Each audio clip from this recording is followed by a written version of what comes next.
My golden sister roped my husband into a financial scam, but I exposed them and got them jailed. My name is Anna.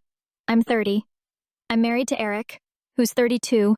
And yes, this is nearly a decade of what I thought was our happy life together. We had everything figured out. 2 cars, a cozy house, a sweet dog named Buster, and a life that seemed like your everyday dream. But then, one day, everything went up in flames. It was an ordinary evening. Eric was lounging on the couch, casually scrolling through his phone. I didn't think much of it at first, until I noticed a small smirk tugging at the corner of his mouth. He quickly locked his screen the second I got close. That was strange. Eric's always been a bit of a private guy. He doesn't overshare or give away every little detail of his day. But this was different. It's that unsettling feeling, you know? The one where something doesn't sit right, like an itch you can't quite scratch. It felt like I'd caught him in the middle of some silly prank. But no, this was clearly more serious. My mind started spinning, one thought colliding into another, and a cold wave of suspicion crept in, settling like a weight in my stomach. And then there's my sister, Laura. She's 28, a natural charmer and a master manipulator. She's perfected the art of getting people to bend to her will, like they're puppets on strings. Her favorite trick? A sweet smile, a flutter of her lashes, and a soft, "But you're my dear friend. You wouldn't let me down, right?" And that's it. The person's hooked, under her spell. That's just how she is, and I've learned to accept it. But irony has a funny way of striking when you least expect it. I would have expected almost anything from her. Anything except a betrayal aimed at me. So there I was, sitting in our bedroom, trying to quiet my thoughts, when a sudden idea struck me. What if I check his phone? No, I'm not paranoid, I told myself. It's just a hunch, that gut feeling you can't ignore. Taking a deep breath, I picked up his phone and started scrolling through his messages. And oh yes, there was definitely something fishy here. A chat with an unknown number, saved with just an emoji in place of a name. Classic. The messages were almost painfully personal. Thank you for being there for me. I couldn't have done it without you. Excuse me? Being there for him? Couldn't have done it without her? I, his wife of nearly a decade, can count on one hand the times he's ever asked for my support, and both involved long, exhausting trips to IKEA. But here, he seems to have found himself a new confidant, a friend who magically knows just what he needs. I scrolled further. No explicit confessions, but the hints were so obvious you could build a brick wall with them. "You always know just what to say, Elle," he'd written in one message. My mind froze, like someone hit the pause button. Elle?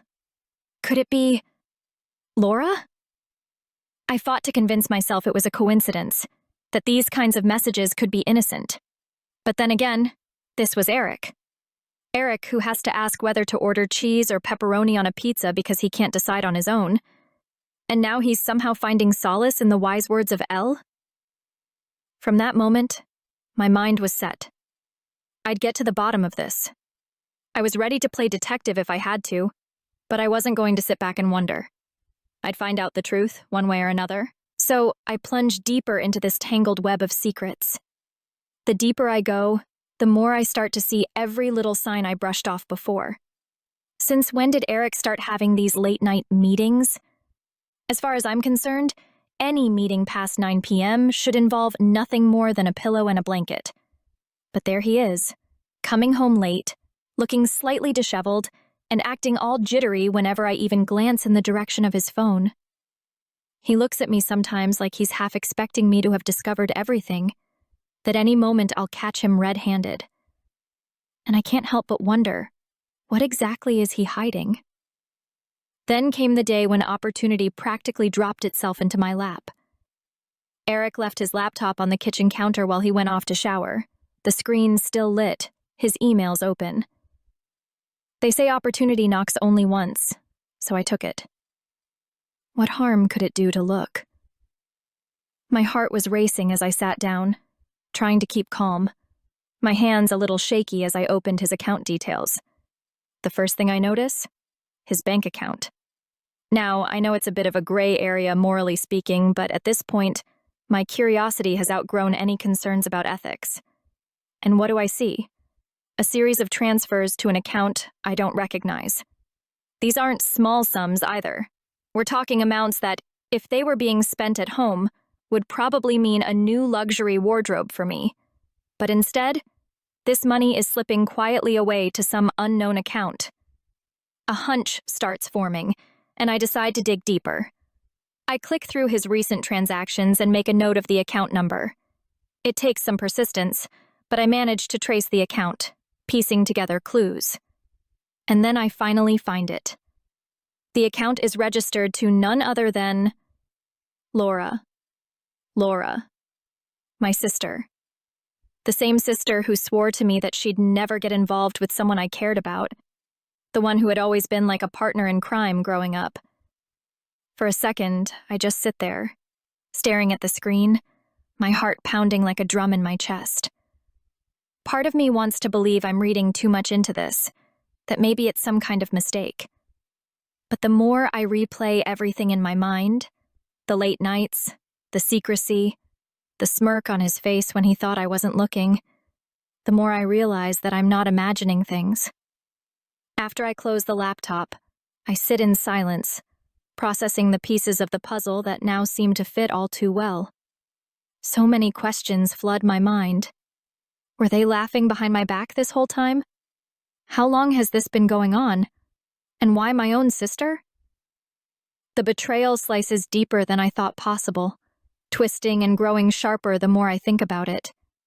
If anyone here should be worried, it's Eric and his so-called conference buddy. Because I'm done playing the fool. So just sitting back and doing nothing. That's not me.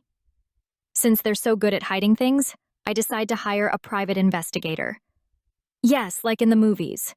My very own Sherlock Holmes, only instead of a London accent, he's got a baseball cap and a leather jacket, looking like the guy who's always sitting in the diner booth by the window and seems like a prime suspect himself.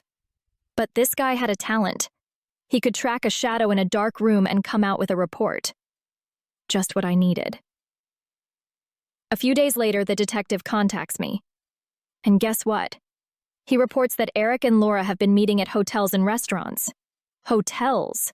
As if family ties now stretch to a few hotel rooms and wine glasses. Oh yes, they're clearly not just having tea and cookies. The detective even hit me with a line straight out of a bad crime novel. It seems like their dealings could be illegal. Well, sure. If we're talking laws of honesty, trust, and common sense, they're definitely at the heart of the crime. So what do I do? Of course, I decide to confront Laura and hit her where it hurts. I show up at her place, all cold and collected. I see her smirking at the door, like she's been waiting for me, like a cat waiting for a mouse to walk into its jaws. Really, Laura? I ask, trying not to strangle her with my gaze. She just laughs, pretends she doesn't know what I'm talking about, and says I'm just being paranoid. Oh, of course, I'm the paranoid one here, while her life looks like the next episode of a cheap drama series. But even with all her pretense, Laura slips up. A few well-placed questions, a mention of her projects, and bam! She drops a couple of phrases I'd already seen in Eric's messages. There it is. This isn't just an affair, it's an entire scheme. Fraud, deceit, betrayal, all wrapped up in one messy package. Gathering all the evidence like puzzle pieces that only I could put together, I head to a lawyer. My lawyer, a business shark in a suit with a steely gaze, as if she can see right through you. She takes up my case with the kind of passion you only get when you're ready to tear people apart in court. She pores over the documents, the statements, the bank records, everything I'd painstakingly gathered, like a hunter collecting trophies. We read through it all, and then, bam! My lawyer looks at me in shock and says, "You know, Laura literally used your husband like a pawn. She used his name and signature to conduct major transactions. And yes, at the very least, it's fraud. At the most, it's a major financial scandal. My mind reels. So she set up this whole scheme, using Eric like a pawn on a chessboard. She convinced him to sign documents like they were just business papers, while she's raking in the money as if it's her birthright. But it turns out, as my lawyer says, that to win this case, I'll have to dig deep and get my hands dirty. And knowing Laura, she probably has a backup plan if things go south. The lawyer looks up from the documents and challenges me. It all depends on how far you're willing to go to stop them. Am I willing to go far? Oh, I'm more than ready. I won't let them get away with this. It's time to hit back. I decide to play smart and, as they say, beat them at their own game. Risky? Maybe. But who wants a boring life, right? So I start my act. Behaving like I've forgotten everything, like I don't suspect a thing, and I even invite Laura and Eric over for a family dinner. Oh, they didn't see that coming, especially after I'd uncovered their little underground operation. And me? I play the role of the super friendly, almost ecstatic wife and sister who's totally oblivious.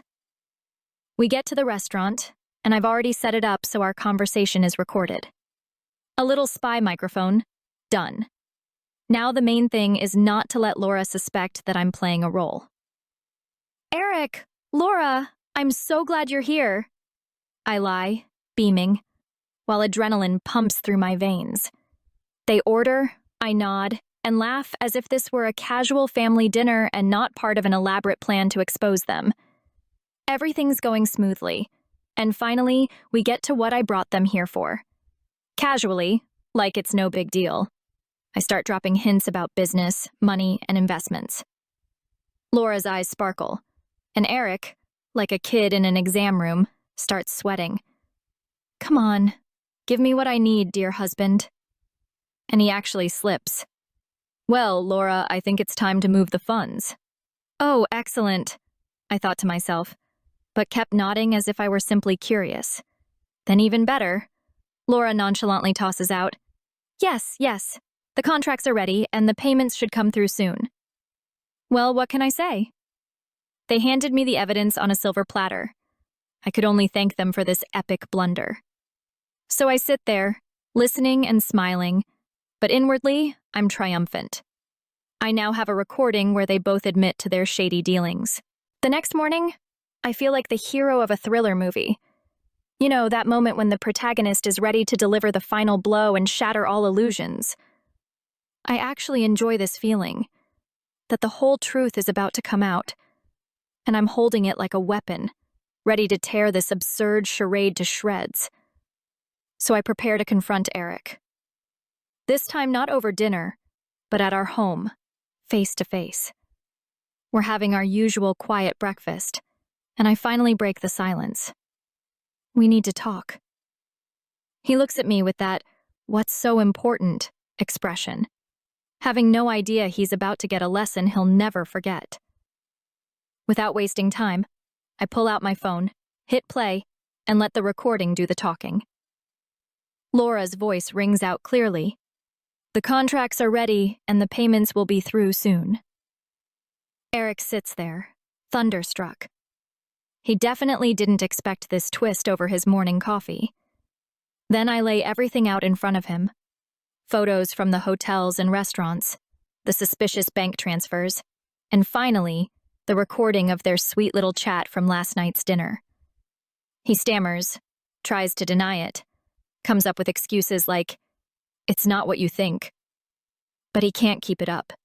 His lame attempts look pathetic. And suddenly, out of nowhere, he drops to his knees. Yes, imagine that. My husband of nearly 10 years is on his knees, begging me not to go to the police. He looks up at me with big eyes, like a child, promising to fix everything. Right, fix everything? Sure. Seems he forgot who he's dealing with. Meanwhile, I hear that Laura has skipped town. What a surprise. Of course, she's hiding, leaving Eric to clean up this mess alone. And Eric, poor thing, now clings to my mercy as if it's his only lifeline, assuring me that things can still be worked out. I look at him coldly and say, "You're going to jail unless you confess to everything." A few weeks later, as if in a scene from a crime show, the long-awaited trial begins. Imagine, I'm sitting in the courtroom like a queen on her throne, the whole drama unfolding before me. Laura shows up with her usual innocent smile, like she's saying, "I'm a saint. Let me go, please." But we know better. She's a master manipulator. The trial begins and the judge doesn't play along. Laura tries her usual "I was set up" act, complete with the breathy voice and tragic gaze, but her theatrics don't work here. She glances at Eric, silently asking, "You're not going to betray me, are you?" But Eric is a different person now. His face reveals everything from regret to complete resignation. When it's his turn to testify, Eric suddenly decides to confess to everything. Laura tries to stop him, throwing him that same look that once made him obey her every whim. But he doesn't give in. He sighs, like a man ready to let go of a burden, and admits to all their schemes. He even paints himself as a victim in their criminal duo, which, let's be honest, is laughable but at least honest. He's clearly hoping to get some sympathy from the judge rather than fall back under Laura's control. Now, through questioning, it becomes clear that Laura used our relationship as a kind of protective front. She convinced him that it was just investments and the opportunity of a lifetime. And when he signed those documents, she was already planning her escape. This fact exposes her nature completely. To her, people are just pawns in a game.